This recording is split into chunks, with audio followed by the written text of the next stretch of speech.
Okay, welcome for today's class of English grammar. This is for class 9th English grammar, which it is important for 10th class also.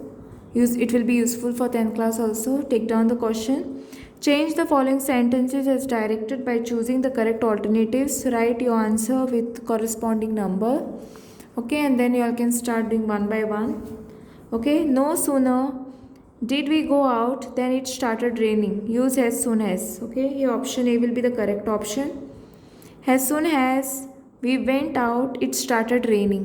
Okay, moving towards the next question. As soon as I go to bed, I fall asleep.